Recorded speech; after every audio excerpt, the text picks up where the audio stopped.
Splendid evening it is to you viewers. Welcome to Equity News on EquityAxis, your business and economic insights in Zimbabwe and beyond. Thank you for joining us as we broadcast live from our Hampton studios. I'm Eben Mabunda. Let's get started.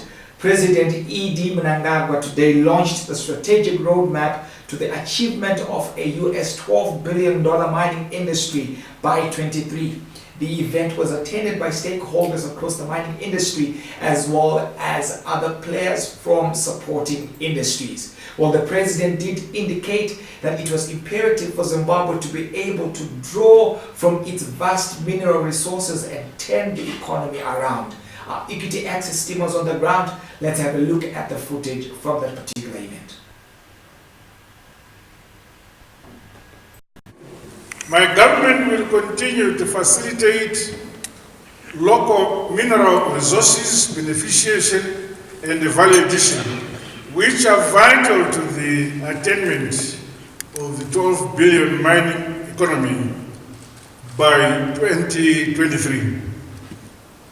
The rolling out of this strategic roadmap we are gathered here for is therefore timely and a realization of the sector's potential to anchor and support other economic sectors in our quest to transform, industrialize, and modernize our economy. It endeavors to create a viable operating environment that attracts both local and foreign investment in the mining industry, guided by investor-friendly laws and policies in line with international best practices. I am encouraged that, as of now, we have quite a number of projects, both greenfield and expansion projects, which are at various stages of implementation.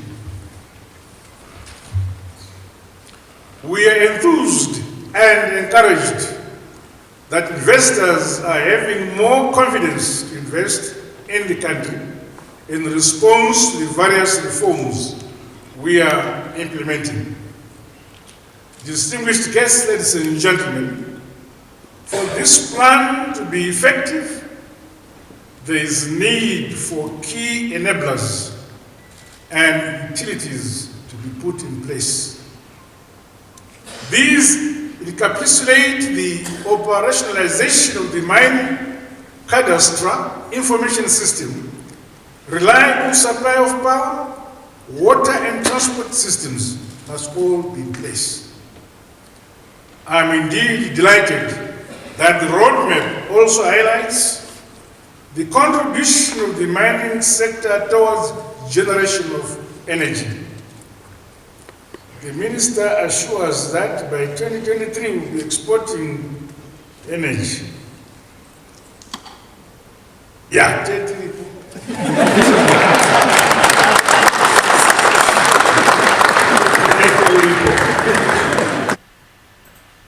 The Minister for Mines and Mining Development, Honorable Winston Chitando, also gave a cross-section approach to what's taking place in the mining industry.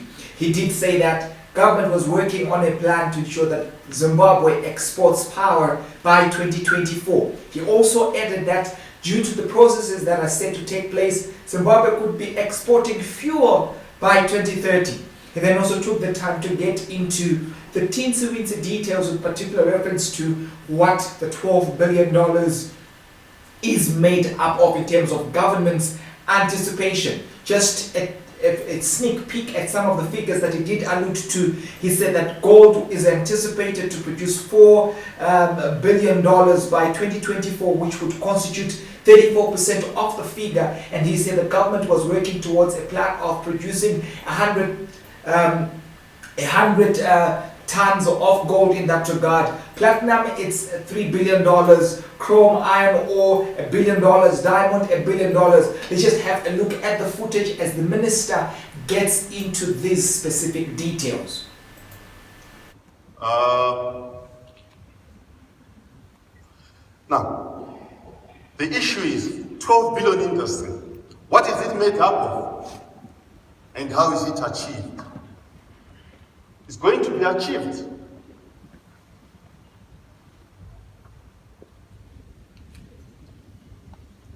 $4 billion will be achieved from gold.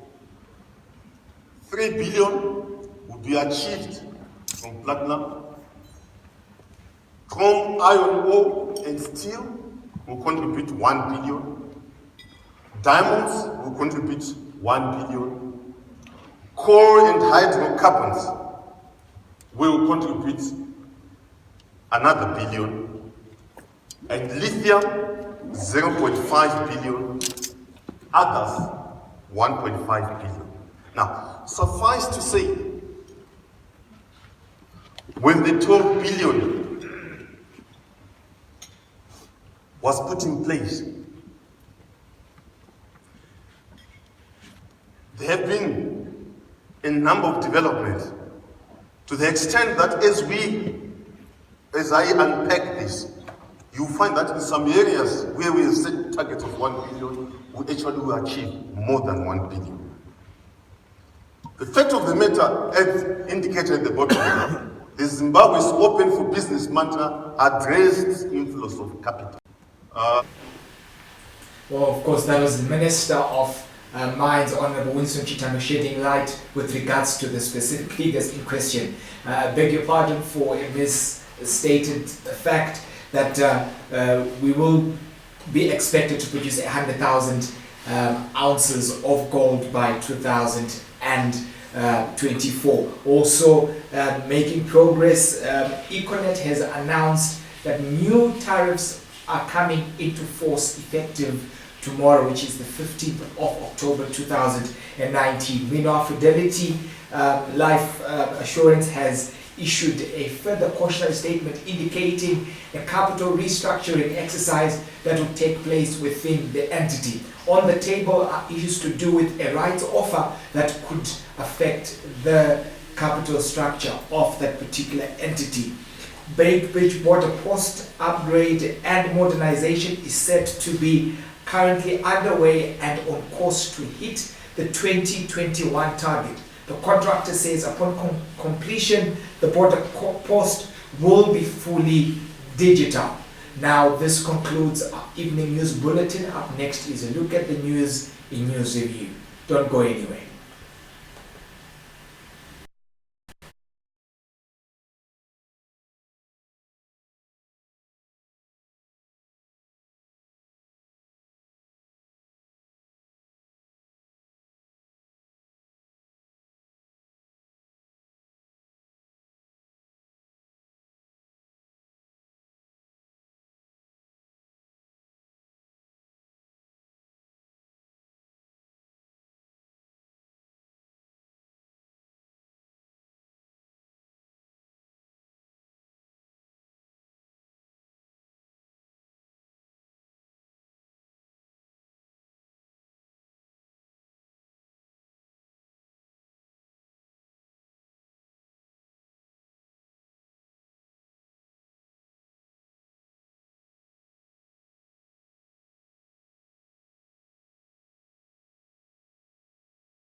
Climbing to the top takes more than just hard work and smart choices. It's the passion that drives you from within.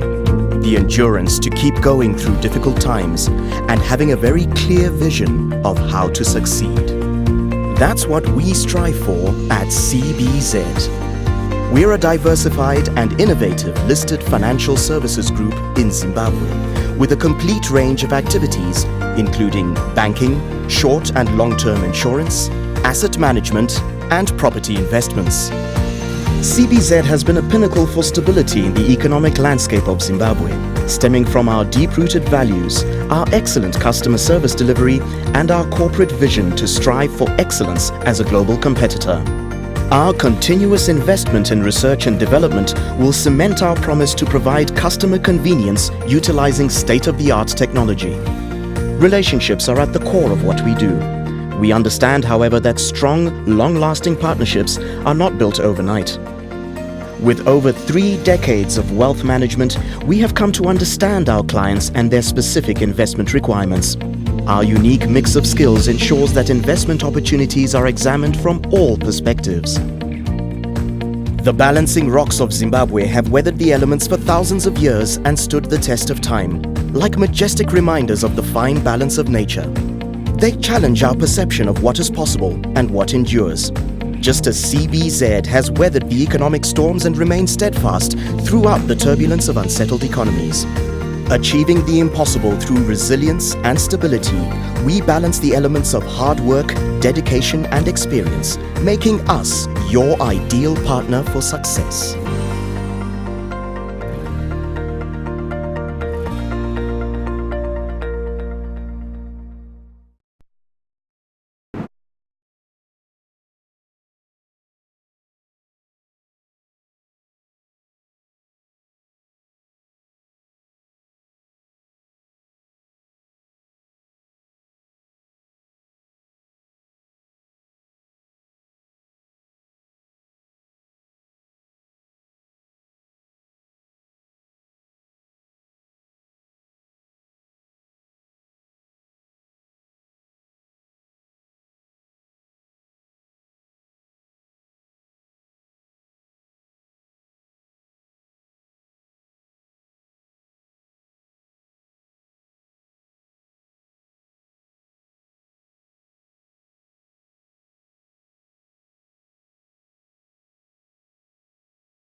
Welcome back, viewers. It's now time for news review, and with me on set is Chief Analyst Respect Kwenzi. Respect, good evening and welcome to the show.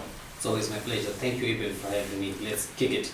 Beautiful. The president here launching a strategic roadmap towards achieving a $12 billion mining economy by the year 2023. And of course, players from across industry coming through there to listen to that keynote address presented by the head of state. What is, as an icebreaker, your assessment of, what government has tabulated at this particular event?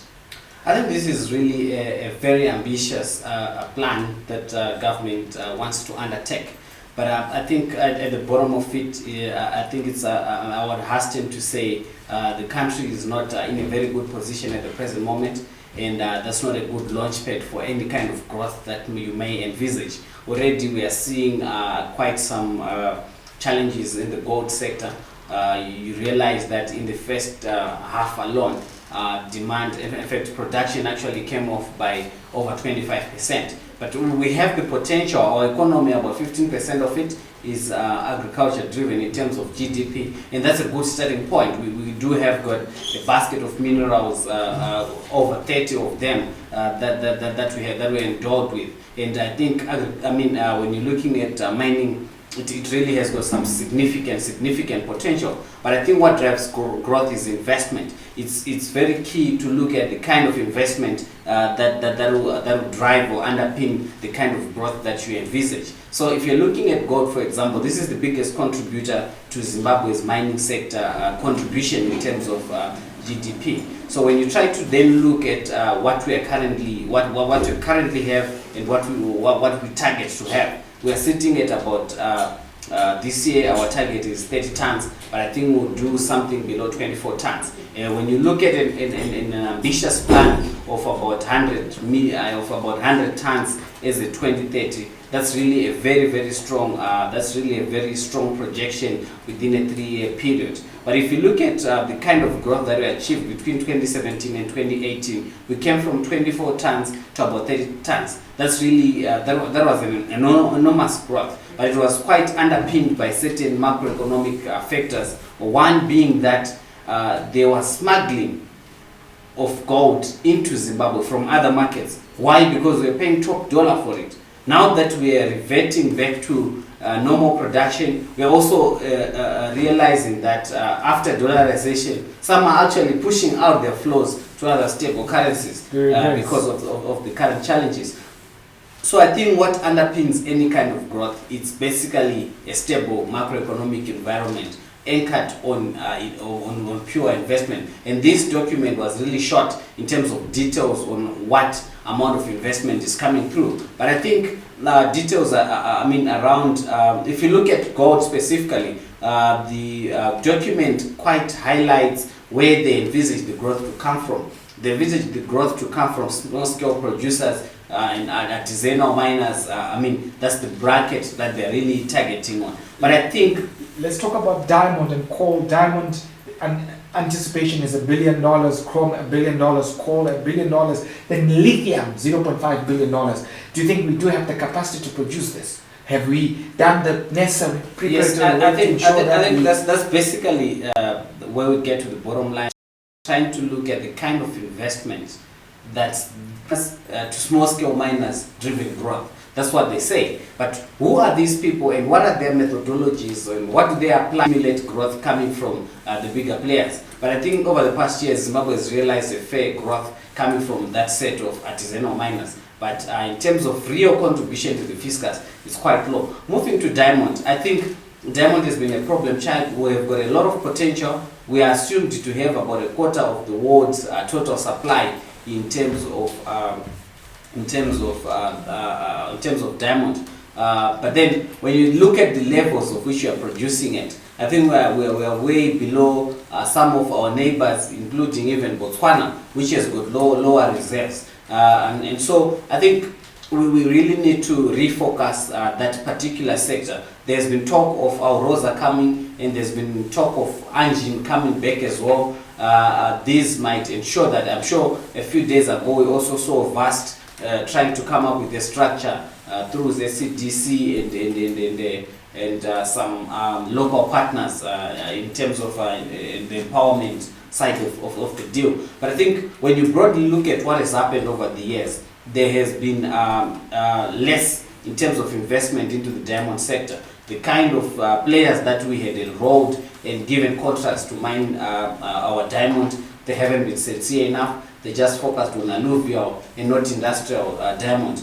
Therefore, they did not bring in the kind of investment that should ensure that we run sustainably in terms of our production. So that's still a gray area. Of course, there's been a bit of refocusing. The CDC now runs things across that side of things, but still we still lag. We're sitting at about 300,000 carats, I guess, per annum, and we are looking at a target of over 1 million. I think we're still way below, and we need to ramp up our production.